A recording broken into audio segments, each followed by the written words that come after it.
Olá, pessoal, tudo bem com vocês?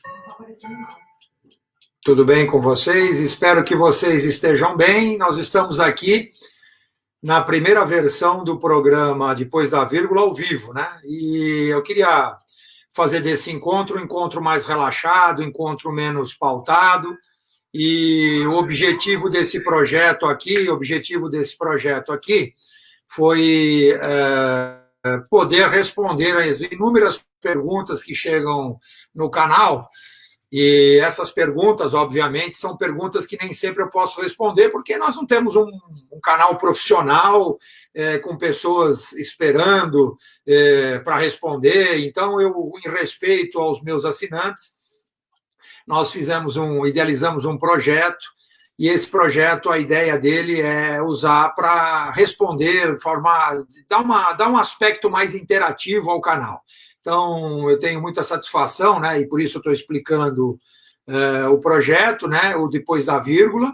O projeto Depois da Vírgula sai da sua versão Instagram, da sua versão dos programas mais curtos. Nós começamos o Depois da Vírgula, o programa Depois da Vírgula, em edições mais longas, com duração de 15, 16 minutos, e encurtamos essa versão para uma versão mais curta, uma versão enxuta, uma versão mais pontual, aproveitando os assuntos mais recorrentes, e fizemos interações semanais. Essas interações semanais, obviamente, são interações com duração no máximo de 8 a 9 minutos, e trazendo, obviamente, uma dinâmica do que vem acontecendo no Brasil. O terceiro capítulo, que é esse que eu estou explicando aqui para vocês, é o capítulo da live, né? O ao vivo, Depois da Vírgula. E aí a gente começa, porque essa é a natureza desse projeto, respondendo as perguntas. Eu selecionei as que mais, por uma ordem que eu entendo ser de importância, de repetição, ou seja, de frequência no meu canal, perguntas que foram surgindo ao longo da última semana, da semana anterior. Então, eu quero agradecer a todos que enviam as perguntas e respondendo àqueles que sempre desejaram a gente ter aqui um canal para poder dar oportunidade para vocês nos perguntarem. Então, eu vou começar respondendo as perguntas do canal. Depois a gente vai falar um pouquinho sobre ambiente político, política econômica e, por fim, o Brasil depois da pandemia. A ideia desse encontro é ficar ao redor de 30 minutos, né? A gente não gostaria de passar muito disso, embora isso vai depender da quantidade de pessoas que interagirem com o nosso canal. É um projeto novo, é um projeto, não digo audacioso, mas a gente fica um pouco assim, se acostumando, embora eu estou acostumado a falar em público, né? É uma situação diferente de você gravar remotamente um texto, discutir isso e, obviamente, fazer com que isso vá ao ar, né? Em algumas ocasiões, a gente até chega a fazer uma edição da fala, porque ela perdeu a conexão com o tema, enfim. Mas aqui não temos essa preocupação. Então, para a gente deixar de enrolar e fazer delongas, né, eu quero agradecer as pessoas que já estão ao vivo comigo aqui no canal, dizer que tenho muito orgulho de tê-los aqui no meu canal. A primeira pergunta que eu quero responder é de alguns dos nossos assinantes que perguntaram: professor, afinal, a inflação ficou maior ou menor depois da pandemia? Bom, pela lógica, a inflação deveria ser menor, porque nós afetamos os dois pilares fundamentais que norteiam o comportamento dos preços, que é a produção e a oferta, a oferta e a demanda.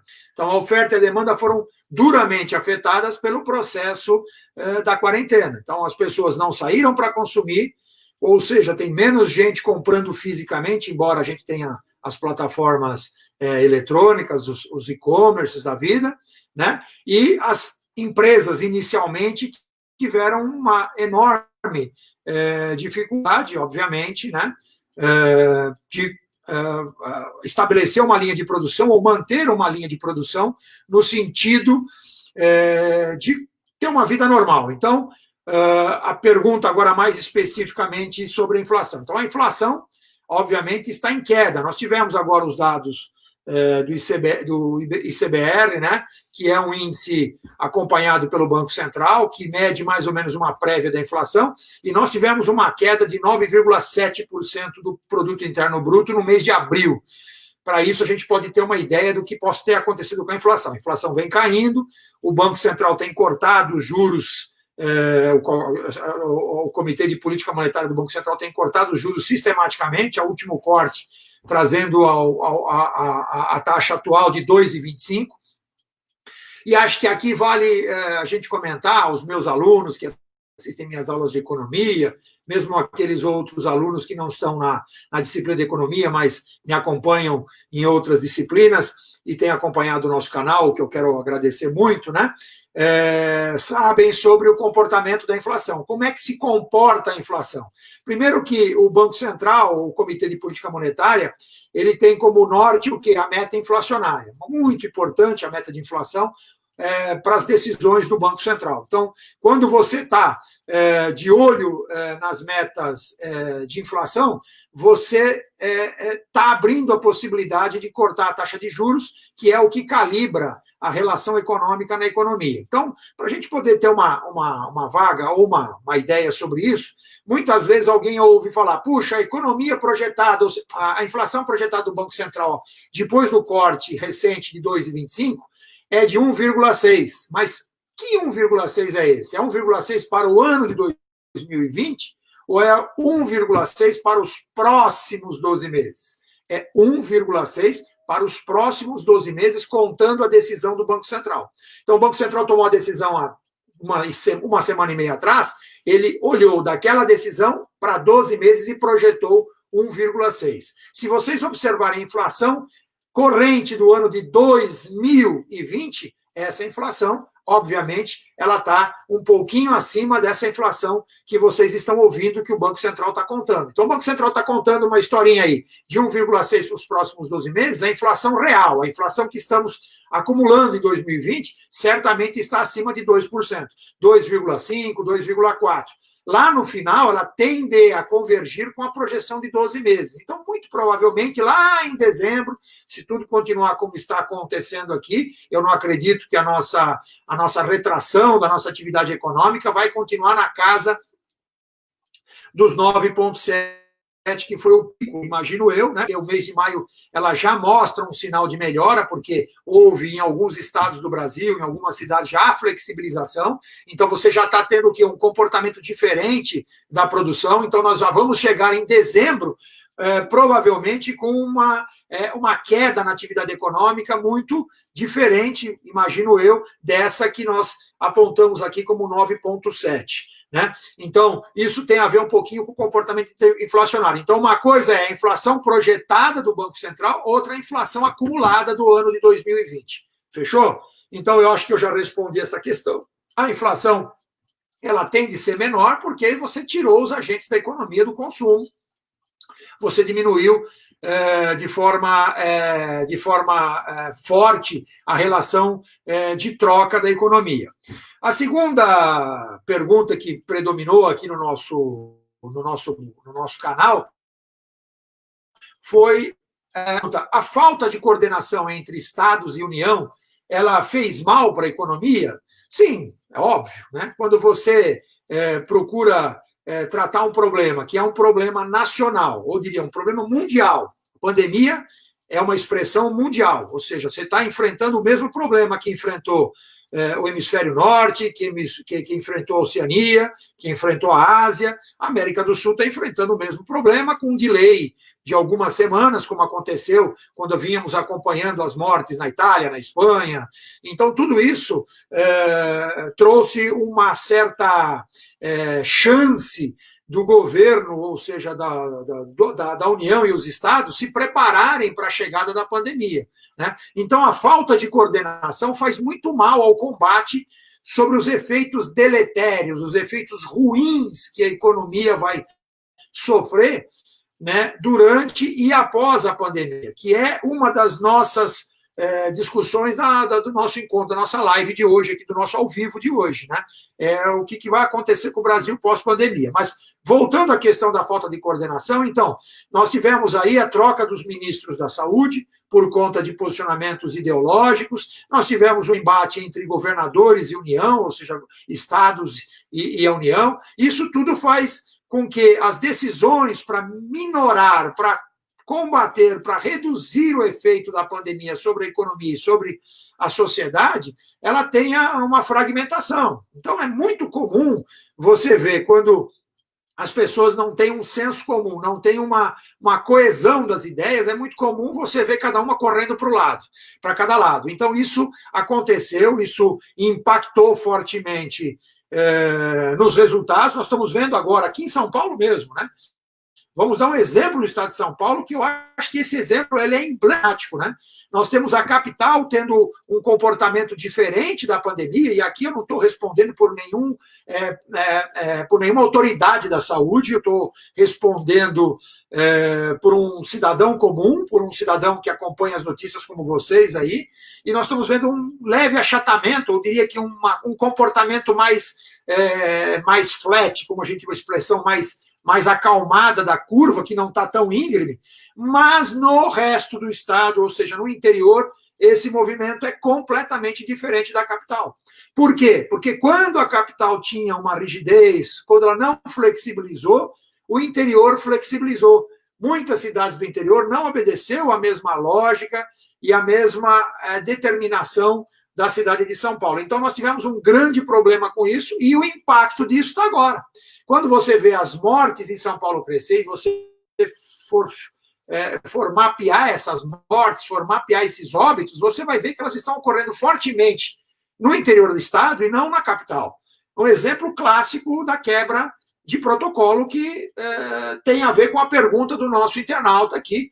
Professor, falta de coordenação faz mal à economia, faz mal às decisões coletivas? Sim, faz mal às decisões coletivas. Então, a gente precisa entender que quando nós temos o dom da autoridade, quando nós decidimos por pessoas, quando nós estamos ungidos da caneta na mão, as pessoas precisam confiar nas nossas decisões, né? Embora a gente tenha que ter um bom senso para isso, né? Alguém poderia dizer, poxa, mas eu não concordo com o governo federal que tem apregoado, pelo menos durante uma boa parte da pandemia aí, que é uma gripezinha, que isso é um problema que tem que ser tratado separado, porque a economia pode trazer muito problema para a sociedade, e isso pode causar um impacto deletério. Muito bem, isso é verdade, isso é um fato, né?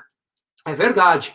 Né? Ele pode causar, e a gente vai discutir sobre isso, mas a gente vai ter que colocar que não há uma dicotomia entre pessoas e economia. A economia é feita de pessoas, é uma ciência social aplicada, né? Então, a gente não pode esquecer disso. Legal? E aí, nós já emendamos para uma terceira pergunta que figurou aqui no meu canal. O meu canal ficou, durante um bom tempo, recebendo a pergunta: o que importa, empregos ou saúde? Afinal, eu perdi meu emprego, professor, eu perdi meu emprego, eu estou sem recurso, o Estado esqueceu de mim. Pois é, esse é um grande problema. Talvez esse seja o maior problema que nós vamos ter no pós-pandemia. Nós vamos ter aí um probleminha no pós-pandemia que se chama a desconexão entre esse tipo de comportamento, empregos e saúde, quando pessoas separaram agentes que são parte de um corpo único.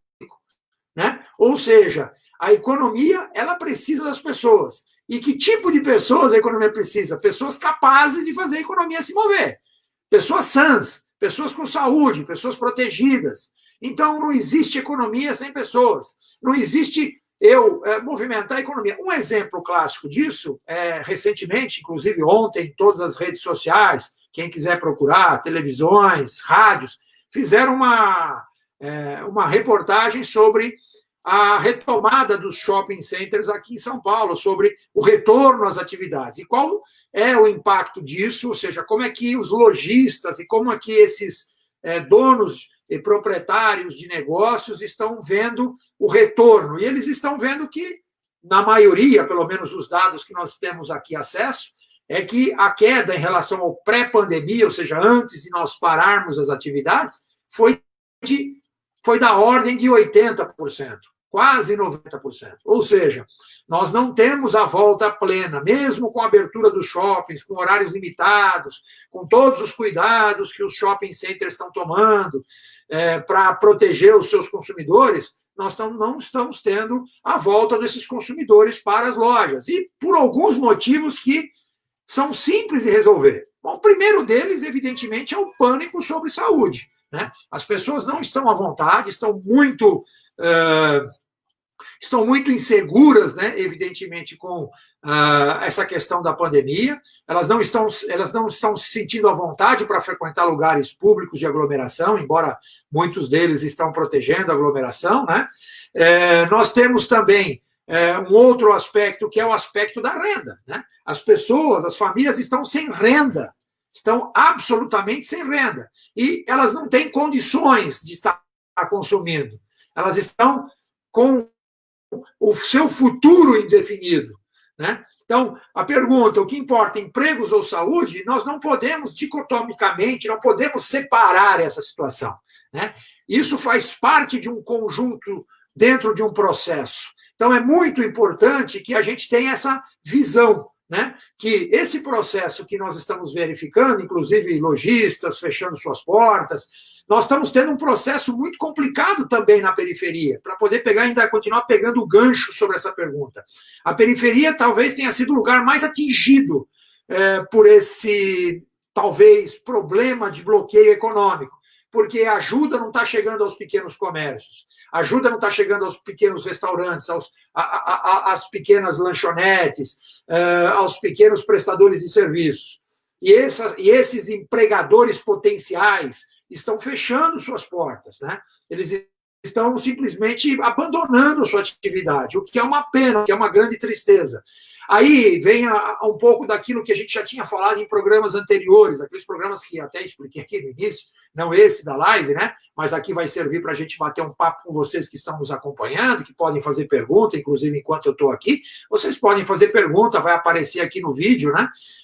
Vai aparecer essa pergunta aqui que vocês vão me fazer.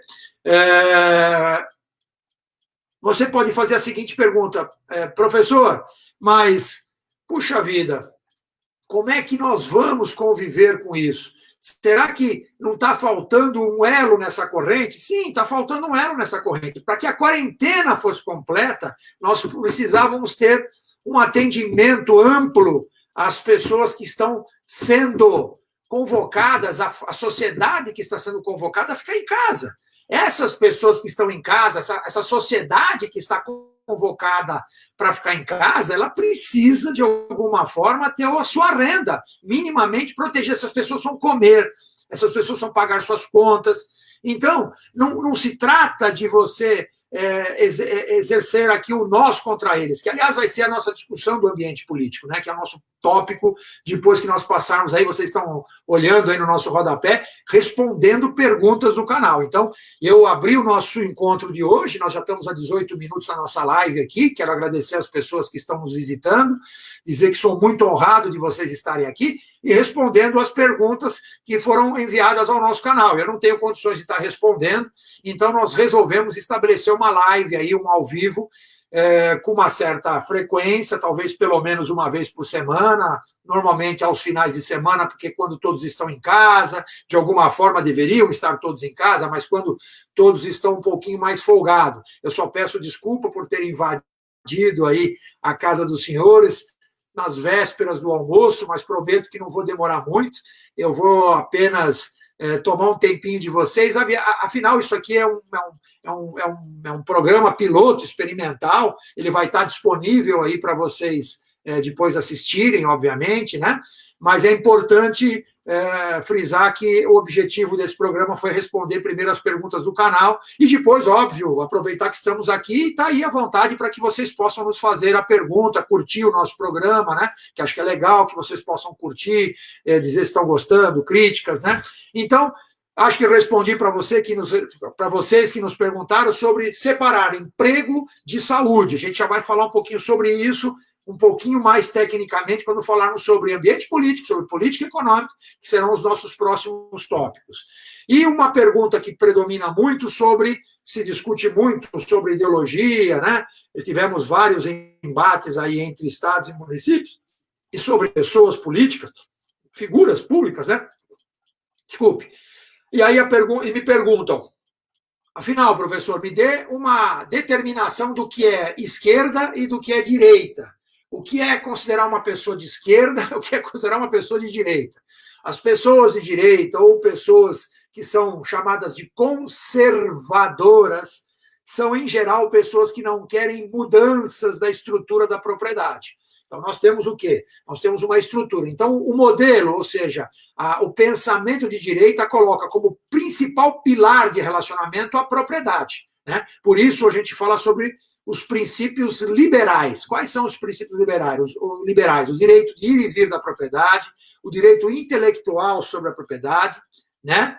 O direito inalienável da propriedade e, por último, os 3 poderes de Montesquieu, o legislativo, o executivo e o judiciário. Esses 4 fundamentais pilares são os que protegem o que a gente chama de princípios liberais ou neoliberais, que a gente tem como... Então, quando eu digo que uma pessoa de direita, uma pessoa conservadora, é que ela tem como fundamento a propriedade, como fundamento as relações com a propriedade, né? Quando a gente fala que uma pessoa é alinhada à esquerda, a gente diz que o objeto passa a vai mudar do homo econômicos para o homo social, ou seja, onde a sociedade, onde o aspecto homem, o aspecto proteção, o aspecto acolhimento vai ficar muito mais visível. Então, quando a gente diz que uma pessoa é de esquerda, é que ela tem uma linha que é não avessa à propriedade, mas de enfrentamento aos direitos absolutos da propriedade, né? Os direitos absolutos sobre a liberdade do homem, né? Então, a gente, só para colocar isso, sem querer ferir crenças que vocês acreditam, eu aqui, quando faço o programa, sei que muitos dos meus assinantes, meus internautas, eles têm, muitas vezes, decisões ou ideologias diferentes. O papel da gente trazer esse processo aqui como uma live é fazer com que vocês possam, obviamente, ter um esclarecimento sobre tudo que estamos falando, sobre tudo que estamos discutindo aqui. Ok, pessoal? Então, eu acho que, de alguma forma, eu acho que eu peço desculpas, né? Se eu deixei alguma pergunta muito importante que está lá no canal para trás, né? E vocês vão ter oportunidade de mandar as perguntas aqui para mim, né? Fazer com que essas perguntas cheguem até a mim, os comentários, né? Eu quero que vocês mandem esses comentários aqui, ó. Como vocês podem ver, eu tenho aqui para que vocês possam mandar o comentário aqui no meu programa, ok? É uma forma de que a gente possa colocar, obviamente, algum comentário aqui no nosso programa. Fico feliz com isso. Nesse exato momento, agora a gente vai mudar um pouquinho o nosso processo para falar um pouquinho sobre ambiente político, né? Então, muitos dos nossos temas que a gente vem discutindo recentemente é sobre o ambiente político. Fiz programas sobre a saída do então agora ex-ministro Sérgio Moro, né, sobre Mandetta, não falei sobre o Taishi, recentemente trocamos pessoas na cultura, chegou outros elementos aqui na cultura, enfim, nós tivemos, obviamente, mudanças do ambiente político, desafios do governo federal, desafiando, obviamente, as chamadas quarentenas, fazendo passeatas, fazendo o não uso da máscara, colocando que pessoas podiam ser problemáticas quando elas colocam somente a questão da saúde em primeiro plano. Então, o ambiente político no Brasil é um ambiente efervescente, né? Mas por que ele é um ambiente efervescente? Porque somos dotados de escolhas, somos todos dotados de escolha, né?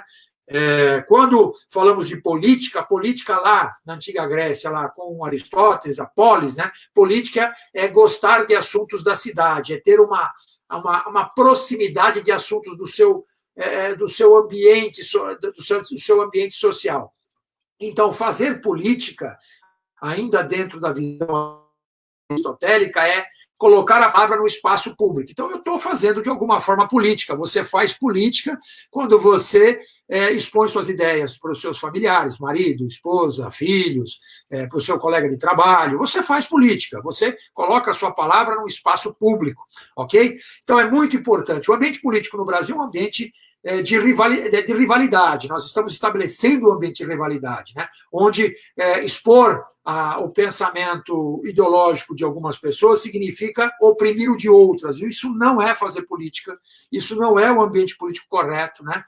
Isso atrapalhou muito e está atrapalhando, voltando ao tema da pergunta do canal, a recuperação. Nós estamos minando a nossa capacidade de recuperação econômica com esse descompasso político, né?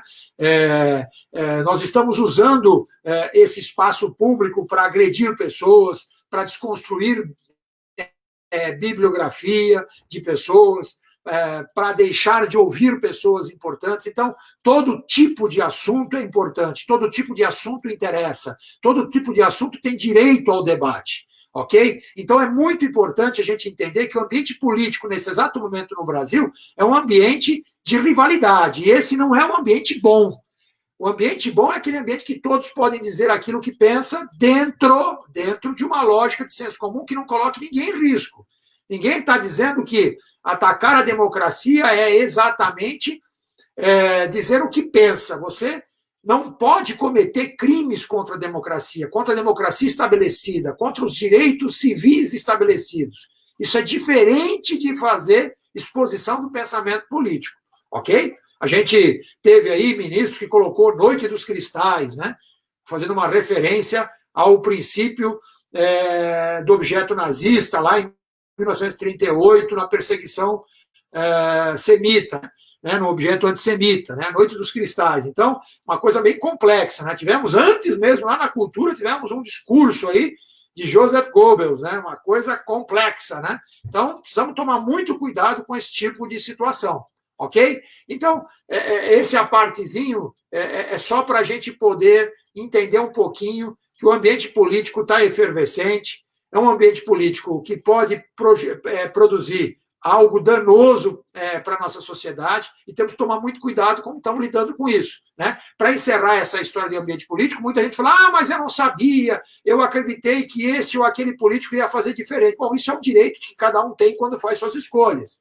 O que a gente não pode fazer é produzir o que a gente está combatendo, que é o fake news. Eu nem queria falar sobre fake news, embora, agora que eu estou me lembrando, algumas perguntas, não muitas, foram sobre fake news. Então, você tem uma responsabilidade com fake news. Eu tenho uma responsabilidade com fake news. Né? Vocês têm uma responsabilidade em filtrar o que vocês recebem em seus celulares, em sua rede social. Lidar com rede social, não transformar a rede social num tribunal de exceção, num tribunal de julgamento, como costumamos fazer. A gente costuma pegar a rede social e transformar isso num tribunal de julgamento. Isso é muito complicado. A gente precisa entender o contexto das coisas, né? Tanto de um lado quanto de outro. Ok, pessoal? Muito legal. Então, agora a gente vai falar um pouco sobre a política econômica, né? Que é uma outra demanda aí, né? Uma outra demanda que nós temos aí em nosso canal com bastante frequência, até porque boa parte das minhas aulas, boa parte do conteúdo do meu canal está dentro do campo político-econômico, né? Então, a política econômica do governo Bolsonaro, do então governo Bolsonaro, através do ministro Paulo Guedes, tem sido uma política de diminuição do custo do endividamento público. O que significa dizer isso é que nós não estamos cortando juros, né? Olhando do ponto de vista, né? Nós não estamos cortando juros do ponto de vista de acreditar que um juros baixo vai ajudar a sociedade, os empresários, a vender mais. Nós estamos cortando juros prioritariamente para diminuir o custo da rolagem da dívida para o governo. Então, hoje, isso é uma conta muito pesada, isso é uma conta muito severa nas contas públicas, né? Então, despesa com juros, né? Porque, como todos sabemos, nós temos o chamado superávit orçamentário, que normalmente acontece, onde os impostos superam as despesas do erário, as despesas fixas, né? Como hospitais, professores, justiça, Congresso, mas nós temos a outra despesa importante, que é a despesa de financiamento da máquina, que ela é secundária, e quando ela é colocada, nós ficamos deficitários. Então, portanto, nós precisamos pagar juros para pagar os próprios juros. Então, a ideia do governo recentemente foi diminuir drasticamente essa curva de juros aqui no Brasil, aproveitando que nós temos um espaço. Muitos dizem que o nosso juros hoje é negativo, olhando para a inflação acumulada. Quem olhar a inflação projetada de agora para 12 meses vai dizer, não, o juros não é negativo, o juros está projetando, a inflação está projetando 1,6, nós temos um juros de 2,25, temos aí alguma coisa acima dos juros. Mas não é isso que as pessoas dizem quando elas se referem a juros negativos. Juros negativos se referem ao ano em curso, ou seja, a inflação acumulada. Como a inflação acumulada está acima de 2,25, hoje os juros praticados no Brasil é um juros negativo em relação ao que vai acontecer até dezembro. É óbvio que isso tende a diminuir, essa inflação acumulada, tende a ficar mais próxima da projetada, que é 1,6, 1,7, mas no momento a gente pode dizer que nós estamos praticando juros negativos. Isso é bom ou ruim? Eu já disse que isso não é bom, porque nós não temos capital próprio, nós não temos dinheiro para financiar a nossa recuperação econômica. Recentemente, o Fundo Monetário Internacional fez uma previsão sombria sobre todas as economias e aqui no Brasil não foi diferente. Fez uma previsão sombria sobre o Brasil, sobre o crescimento econômico. E eu disse, e venho dizendo para todo mundo que me escuta, que me ouve, ou seja, que a gente vem conversando, inclusive, em alguns programas, que se nós viermos no mesmo ritmo que vínhamos crescendo nos últimos anos, nós vamos demorar 6 anos para voltar em 2020. Oi? Não entendi, professor. Dá para voltar? Nós vamos demorar 6 anos crescendo a 1% para voltar mais ou menos ao que éramos em 2020. Se a queda foi, ou será de aproximadamente 6,5%, 7% lá no final de dezembro, nós vamos demorar muito. É óbvio que o crescimento dos próximos anos não vão ser no ritmo de 1%, talvez seja maior. Mas não podemos acreditar nesse crescimento em V, ou seja, ele cai, bate e volta. Nós estamos num crescimento em L. Ele caiu e permaneceu no fundo por algum tempo.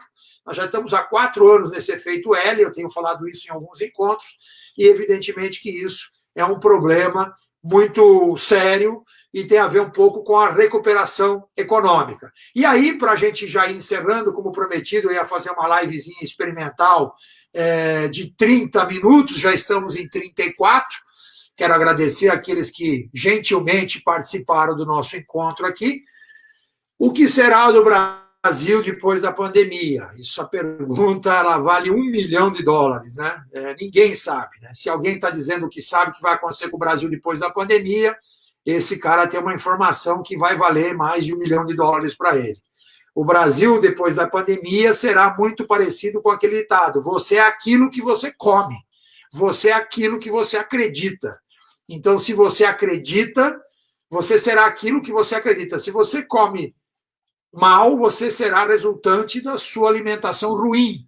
Então, como o Brasil, e nós temos discutido isso várias vezes, em várias oportunidades, está fazendo eu temo isso, espero estar errado, estamos fazendo muito mal a lição de casa durante a pandemia, certamente o pós-pandemia vai nos trazer alguns dissabores, como, por exemplo, esse nível de desemprego que nós estamos avizinhando aí. Hoje, tecnicamente, se nós olharmos pessoas que não estão recebendo renda, ouça para não ficarem assustados. Existe um estudo que está por volta de 39 milhões de brasileiros que não estão produzindo renda alguma. 39 milhões. Pessoas que estão fora do consumo, completamente fora do consumo. Né? 39 milhões de pessoas fora do consumo. O desemprego formal já está beirando os 17 milhões. E podemos ir muito além disso. Então, a recuperação econômica, que agora o ministro, esses dias, né, o ministro Paulo Guedes disse que o FMI vai se enganar e vai ver que errou muito, errou feio, obviamente, quando projetou uma situação bem complexa para o Brasil, ele disse que o Brasil vai se recuperar em V. Eu queria estar acreditando muito nessa fala do então ministro Paulo Guedes. É isso. Pessoal, eu queria aproveitar esse final e agradecer. Eu procurei me policiar em 30 minutos, já passei de 35. Ainda não experimentamos as nossas perguntas online, mas vamos experimentar. Vamos poder responder as suas perguntas aqui. Vamos poder falar sobre quem está perguntando, quem está curtindo. Queria agradecer muito as participações no meu canal, no YouTube, no Instagram, agora no Facebook, vocês estão assistindo a minha live, aí, o meu ao vivo, né, do Depois da Vírgula, e a gente vai repetir mais esse processo a fim de que isso se configure numa agenda, vamos dizer assim, quase que obrigatória para ouvir um pouquinho o que penso depois da vírgula ao vivo. Tá bom, pessoal? Espero que vocês tenham um ótimo domingo, um ótimo almoço, que vocês possam curtir com suas famílias, nesse domingo frio, nesse domingo gelado, mas que vocês possam, de alguma forma, estar aí curtindo com segurança esse domingo do dia 28. Pessoal, fiquem com Deus, que Deus nos abençoe e até a próxima. Tchau.